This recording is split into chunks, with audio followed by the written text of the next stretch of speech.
Ayan na po yung ating finished product. Ayan, ready na sa eating portion. Hello mga kaibigan OFW at mga hindi rin OFW, yung mga nandito sa Pilipinas at nasa ibang bansa na mga residents na doon, hindi sila OFW. So, samahan mo po ako magluto ngayon ng, nag-crave ako sa lumpiang sariwa. Mabilisan po, igigisa lang natin ng para mawala yung tubig-tubig niya at pamumula. So, maglagay tayo ng konting bawang. Wala tayong sahog, pasasarapin lang natin siya sa sauce niya gagawin natin. Guys na natin para malalaki ginawa kong haliwan. So, lagay na natin yung sibuyas. Half cook lang natin kasi nababrown na So, ito ilalagay ko na po siya 1 kilo. Tutubig-tubig pa kasi nga dapat sa Shanghai, sa lumpiang sariwa, hindi po siya nagtutubig-tubig. Kung i-drain ko siya ng matagal, nagbabrown. Yung una kong ginawa nun, hindi maganda. Siyempre, hindi naman pwede, hindi ko siya uhugasan, galing siya sa market. So, lahat po ng bagay na binibili ko, talagang hugas. Ewan ko anong klaseng hugas ginagawa ko, napakaraming hugas na ginagawa ko talaga. Sasabay-sabayin ko na po sila lahat. Sinadya akong iluto lahat para stock na rin namin galing. Tapos yung iba, mapatikim, mga kaibigan na nakaabang sa pagluluto kung malapit lang. Minsan, pinapalalamog ko pa sa kanila. Lalagyan ko lang siya ng konting asin kasi gagawa tayo ng napakasarap na sauce nito. Sa sauce lang, babawin na. Ayan. Tapos, lalagyan ko na rin siya ng paminta. Ayan.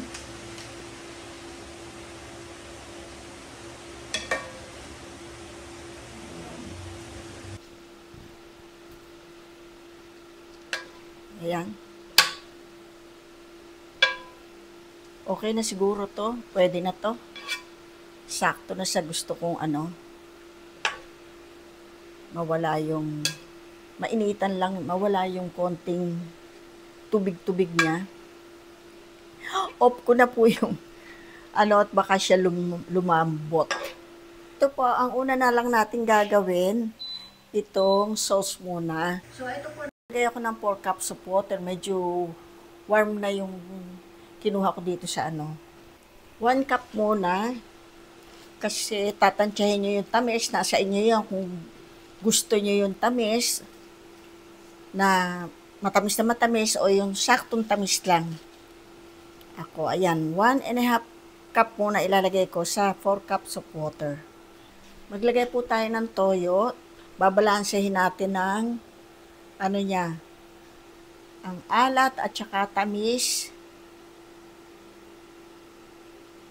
Kaya ang tawag dito sa amin nung araw, gumawa ka ng paalat. Kita nyo ang brown sugar, ayan, ganda. Konti lang toyo muna, baka siya umalat kasi maglalagay pa tayo ng oyster sauce, ayan. Ito, mga 4 tablespoon full. Malaki po itong sandok ko. Ayan. Nagdiktik na ako ng peanut at saka garlic. Tapioca po ilalagay ko kasi ang cornstarch pag malamig namumuo. Pero ang tapioca po hindi. Kaya tapioca ang ating mangangalkal ako doon.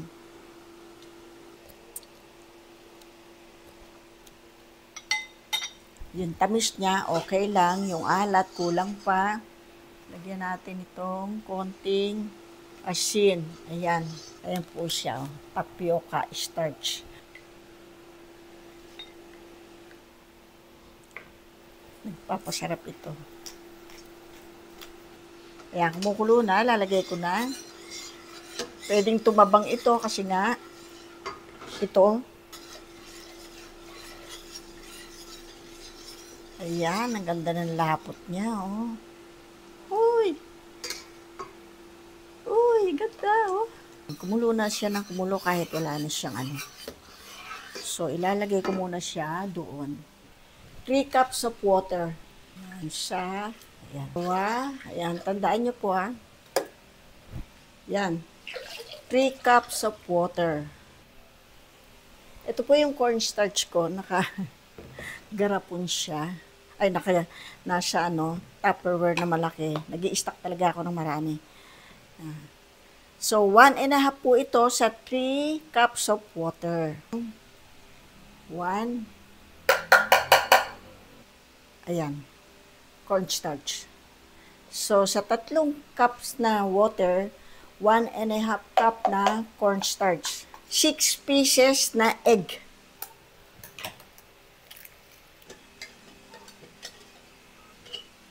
Tapos ito, bit natin siya.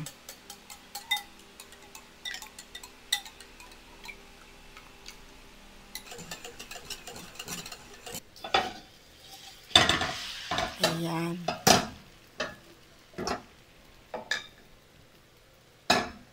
So, ito po, ayan.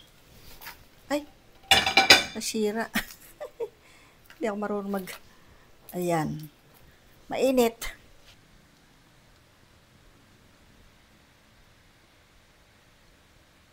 Ayan, yung garlic, ang dami kong ginawa. Kasi masarap, maraming garlic. Ayan. Yung peanut. Binusa ko tapos i-blender ko. Ayan. Ayan, yung ating, yun.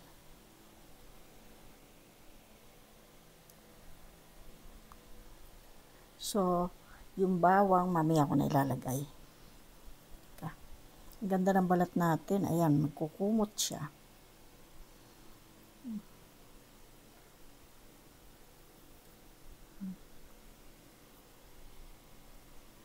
Peanut butter.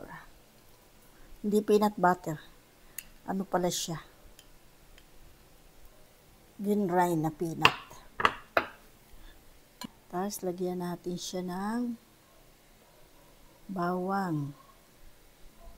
Sauce.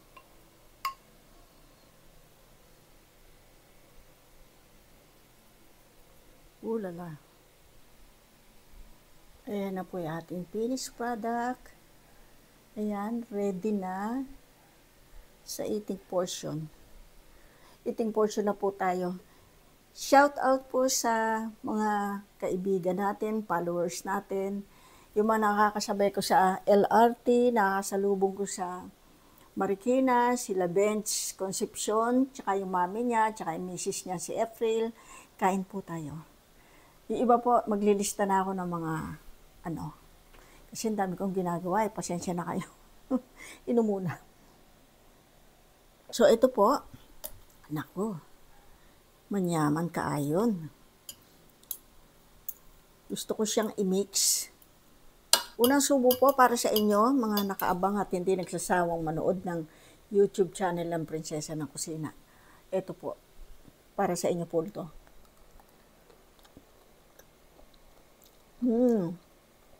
Ang sarap. Sarap niya. Sarap.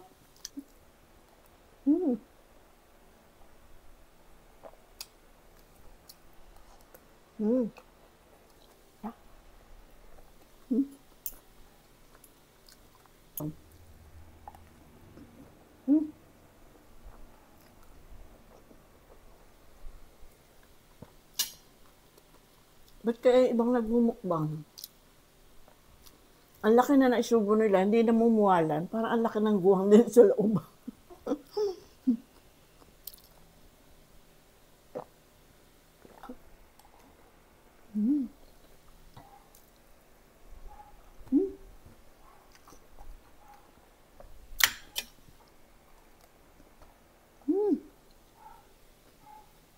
Sarap.